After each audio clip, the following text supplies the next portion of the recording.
नमस्कार दोस्तों, हाजिर हूँ मैं आपके अपने ज्योतिष एवं एजुकेशनल ज्ञान चैनल पर। दोस्तों, माँ शक्ति के आराधना का पर्व चैत्र नवरात्र कल से शुरू हो रहे हैं और हमारी चर्चा दुर्गा सप्तशती पर चल रही है। पिछले वीडियो में मैंने आपको दुर्गा सप्तशती के पाठ में क्या सावधानियाँ रखनी चाहिए इसके बारे में बताया था। आज मैं आपको दुर्गा सप्तशती के किस अध्याय को पढ़ने से क्या लाभ मिलता है इसके बारे में बताने जा रहा हूँ। दोस्तों, दुर्गा सप्तशती में 13 अध्याय हैं जिन्हें 3 हिस्सों में बांटा गया है। प्रथम चरित्र में मधु कैटभ के वध की कथा, मध्यम चरित्र इसमें दूसरा, तीसरा और चौथा अध्याय है जिसमें सेना सहित महिषासुर के वध की कथा है, और उत्तम चरित्र जिसमें 5 से लेकर 13 अध्याय हैं शुंभ निशुंभ के वध की कथा और शूरत एवं वैश्य को मिले देवी के वरदान की कथा मिलती है।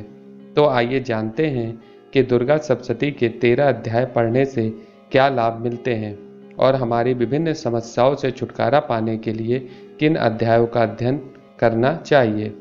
तो दोस्तों, बात करते हैं प्रथम अध्याय की। अगर आपको किसी भी प्रकार की चिंता है, किसी भी प्रकार का मानसिक विकार या कष्ट है, तो दुर्गा सप्तशती के प्रथम अध्याय के पाठ से इन सभी मानसिक विकारों से मुक्ति मिलती है। बात करते हैं द्वितीय अध्याय की। अगर आपको मुकदमे में विजय प्राप्त करना है, किसी प्रकार का झगड़ा वाद विवाद चल रहा हो, उसमें आपको शांति मिलती है, मान सम्मान की रक्षा होती है। अगर किसी भी प्रकार से शत्रु से आप परेशान हैं तो आपको दुर्गा सप्तशती के तृतीय अध्याय का पाठ अवश्य करना चाहिए। माँ की भक्ति, माँ की शक्ति प्राप्त करने के लिए दुर्गा सप्तशती के चौथे अध्याय का पाठ करना आवश्यक है।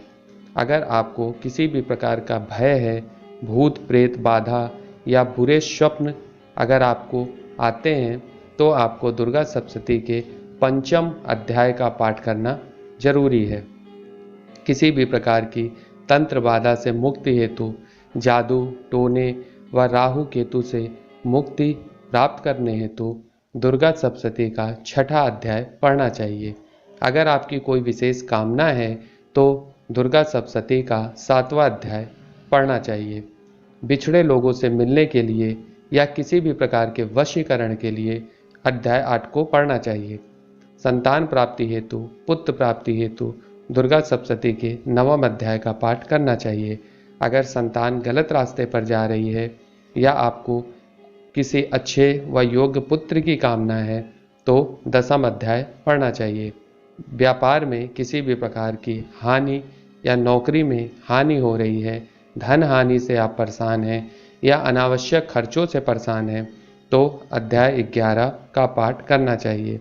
किसी भी प्रकार की मान सम्मान की प्राप्ति हेतु या कोई रोग जिससे आप बहुत परेशान हैं, तो दुर्गा सप्तशती का 12वां अध्याय पढ़ना चाहिए।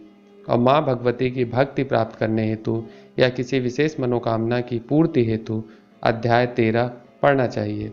तो दोस्तों, ये मैंने आज आपको जानकारी दी कि दुर्गा सप्तशती के किस अध्याय को पढ़ने से आपको क्या लाभ मिलता है।